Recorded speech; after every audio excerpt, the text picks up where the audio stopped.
जय हिंद दोस्तों। डिस्क्लेमर पढ़ लीजिएगा, मैं सेबी पंजीकृत सलाहकार नहीं हूं दोस्तों। कई सारी ब्रोकरेज रिपोर्ट निकल के सामने आ रही हैं सुजलोन एनर्जी लिमिटेड में, और इसीलिए यह शेयर जो है मार्केट की इतनी जबरदस्त गिरावट में भी टिका हुआ है। बढ़ा नहीं है लेकिन टिका हुआ है। हालांकि एक टाइम पे बढ़ा हुआ भी था, जैसे कि आप लोग देख सकते हो दिन के दौरान यहाँ तक गया था, 53 रुपए के आसपास तक गया था। लेकिन उसके बाद जब भी मार्केट में गिरावट शुरू हुई या गिरावट कंटिन्यू रही, ये भी जो है शेयर गिर के आया है नीचे के साइड में। मार्केट में थोड़ी सी रिकवरी आई थी तो फिर से आया था, लेकिन फिर से मार्केट में सेलिंग तो फिर से गिरावट। मतलब मार्केट की वजह से शेयर थोड़ा सा दबाव में है, लेकिन संभला हुआ है। ऐसा कि नहीं है कि नहीं, मार्केट के साथ ये भी जो है ढह गया। ठीक है ना। तो कई सारी रिपोर्ट आई हैं, कई सारी चीजें आगे हो रही हैं। कल भी बताया था आप लोगों को, वीडियो बना के देख लीजिएगा पुनर्गठन योजना वाली। और आज भी यहाँ पे कुछ खबरें निकल के सामने आ रही हैं। वॉल्यूम की बात करेंगे तो वहीं 51 रुपये 64 पैसे पे आ चुका है, बिल्कुल फ्लैट है। 8.25 करोड़ 8.25 करोड़ इक्विटी शेयर यहाँ पे ट्रेड होता हुआ दिख रहा है।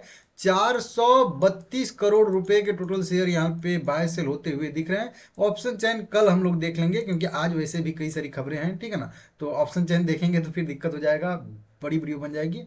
अभी देखिए 5 दिसंबर को एक इनका आउटकम आया था। 5 दिसंबर को एक और कंपनी की तरफ से ई शॉप अलॉटमेंट कंपनी ने किया था 5,90,000 करोड़ के कुछ। जीएसटी डिमांड में इनके कट आया था। मतलब पहले जीएसटी डिमांड 19.5 लाख का था, उसको घटा के 50,000 कर दिया गया था।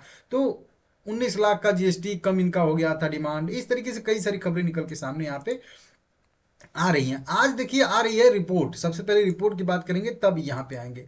देखिए अभी क्या था ना कि यहाँ पे 43% की बढ़त के साथ विश्लेषकों ने, मतलब इसकी बैठक के बाद मोतीलाल ओसवाल ने कहा कि 43% की बढ़त देखने के लिए मिल सकती है। अब ये बैठक की बात कौन सी हो रही है, तो देखिए सुजलोन एनर्जी ने 4 और 5 दिसंबर को निर्माण दिवस का आयोजन किया था, जहां प्रबंधन ने इस बात पर प्रकाश डाला कि केंद्रीय नवीकरणीय ऊर्जा में मंदी के कारण निकट अवधि में जो आर्डर प्रवाह है इसमें सीमित थोड़ा सा प्रभाव पड़ा है। और आप लोग देख भी रहे हो, जब से मैं अभी 1 डेढ़ 2 महीने से कवर कर रहा हूँ, कुछ खास आर्डर आ नहीं रहा है। कि नहीं, पहले होता था कि हाँ 10 दिन 20 दिन 1 महीने पे कोई आर्डर मिल जाता था। अभी थोड़ा सा आर्डर जो है कंपनी को कम मिल रहा है। तथा बताया कि लगभग 15 गीगावाट पवन ऊर्जा आर्डर बोली का आवंटन चरण में है। तो हो रहा है। ठीक है ना, इस तरीके से। तो ये कंपनी ने किया था। अब इसको मैं थोड़ा सा आप लोगों को यहाँ पे और पढ़ के सुना देता हूँ, उसके बाद मैं समझाऊंगा। ठीक है ना। मोतीलाल ओसवाल ने उसी बैठक में, जब प्रबंधन से बातचीत हुई, बैठक हुई, तो सुजलोन एनर्जी के शेयर में जो है अपनी खरीद रेटिंग जो है उन्होंने बरकरार रखी है, जो पहले से उन्होंने दिया था। और एक दिन तो मैं 9 8 एनालिस्ट का जो है वही ब्रोकरेज रिपोर्ट का रिसर्च भी कर रहा था, किसका सही निकल रहा है किसका नहीं। तो खरीदे रेटिंग अभी भी इन्होंने दिया है। और लक्ष्य की बात करेंगे तो लक्ष्य इन्होंने अभी भी 74 रुपये वाला जो अपना है उसको बरकरार रखा है। इस तरीके से जो अभी शुक्रवार के मतलब क्लोजिंग से 43% के अपसाइड का यहाँ पे दिखा रहा है, मतलब व्यू। ठीक है ना। और 4 5 तारीख को जो कार्य दिवस हुआ था उसमें कई सारे हुए थे। प्रबंधन ने बताया कि 15 गीगावाट पवन ऊर्जा आर्डर बोली आवंटन चरणों में है, उसमें से कुछ कंपनी को मिल सकता है या दूसरी कंपनियों को भी मिलता है। तो भी वो भी जो है विंड टर्बाइन तो सुइलोन से ही ज़्यादातर खरीदती है ना। तो ये भी है। आगे आने वाले समय में 40 गीगावाट तक की बिजली खरीद समझौता हो सकता है। ज़्यादातर सौर और सौर भंडारण, मतलब BESS वाला होता है वो। इस तरीके से यहाँ पे होने वाला है। 2028 तक 10 गीगावाट वार्षिक पवन ऊर्जा जो है स्थापित होगा। तो उसमें लगभग 30% के आसपास सुजलोन की हिस्सेदारी रहती है, तो लगभग 3 गीगावाट के आसपास इसके हिस्से में आएगा। 30 तक 100 गीगावाट पवन ऊर्जा का लक्ष्य भारत सरकार का है, उसको भी प्राप्त कर सकते हैं ये लोग। तो उसमें भी जो है कंपनी का योगदान रहेगा, तभी ये प्राप्त होगा। नहीं तो कंपनी का योगदान नहीं रहेगा सुजलोन का, क्योंकि 33% जो है वेटेज रखती है अपने पूरे सेक्टर में। ठीक है ना। इस तरीके से अब देखिए इसी के साथ में अगर हम लोग देखेंगे तो और भी कई सारी रिपोर्ट निकल के सामने आई है। मॉर्गन स्टैनली का सबसे पहले जो एक कह लीजिए रिपोर्ट निकल के सामने आई है, जो यहाँ पे हेडलाइन पढ़ सकते हैं। मॉर्गन स्टैनली और मोतीलाल ओसवाल द्वारा लक्ष्य बढ़ाए जाने से सुजलोन एनर्जी की कीमत में बढ़ोतरी देखने के लिए हम लोगों को मिल रही है। तो मॉर्गन स्टैनली ने और मोतीलाल ओसवाल का तो अभी बता ही रहा था, इन सबको जो है उसी जो अभी 4 5 तारीख को जो मीटिंग हुई थी ना, उसमें यही चीज बताया गया है कि जो आगे आने वाले समय में पवन ऊर्जा मतलब सेक्टर है वो बढ़ने की संभावना है। तो इसके वजह से जो है थोड़ी सी तेजी की संभावना बन रही है, और उम्मीद इन लोगों को दिख रहा है, जग रहा है। ठीक है ना। पवन ऊर्जा जो है 26 तक 6 गीगावाट, 27 तक जो है 8-9 गीगावाट, और 28 तक देखिए वहां पे 10 गीगावाट का अनुमान था, यहाँ पे 12 गीगावाट तक का।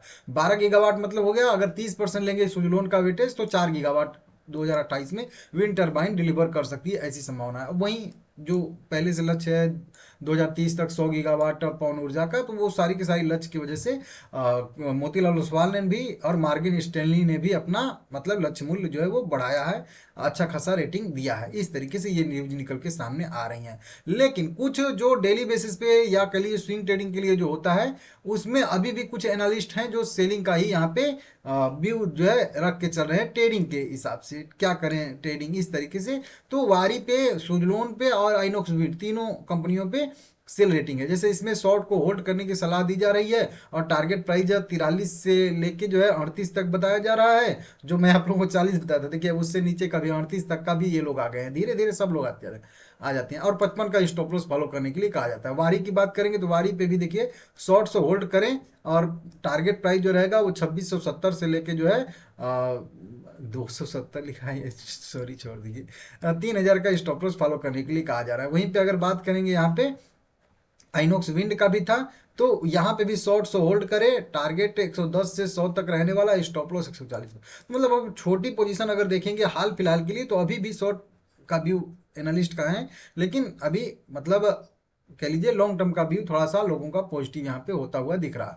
अब देखिए आप लोगों को एक चीज मैं बताया था कि 4 और 5 दिसंबर को, ये कब की न्यूज आई थी, 1 दिसंबर को, 1 दिसंबर को कंपनी ने अपडेट किया था, जो बताया था कि मीटिंग होने वाली है सुजलोन एनर्जी की, फिजिकल मीटिंग होने वाली है, जिसमें 4 दिसंबर से लेकर 5 दिसंबर तक मीटिंग होने वाली है। कई सारे एनालिस्ट, कई सारे इन्वेस्टर आके इस मीटिंग में भाग लेंगे, और इस मीटिंग में कंपनी से सवाल जवाब होंगे, और फिर उस सवाल जवाब में जो भी कंपनी बोलेगी, आगे का व्यू देगी, आगे का प्लान देगी, उस पर रिपोर्ट निकल के सामने आएंगे। और वही वाली रिपोर्ट की बात यहाँ पे हो रही है, जो आप देख सकते हो कि 4 दिसंबर 5 दिसंबर को निर्माण दिवस का आयोजन किया, उसी आयोजन की बात यहाँ पे थी मीटिंग वाली, ठीक है ना। अभी देखिए मॉर्गन स्टैनली ने भले ही अपना लक्ष्य जो है फिर से रेटिंग दे दिया, लेकिन अभी भी मॉर्गन स्टैनली की 11 दिसंबर 2025 को अभी मीटिंग होने वाली है। हालांकि यह मीटिंग वर्चुअल होने वाली है, लेकिन फिर भी अब इसी तरीके की जो मीटिंग ये लोग करते हैं ना, जैसे मॉर्गन स्टैनली अभी 11 तारीख को और मीटिंग करेंगे कंपनी के साथ, तो उन लोगों का कुछ क्वेश्चन कंपनी के साथ रहता है, पूछना होता है क्या कर रहा है, क्या नहीं कर रहे हैं,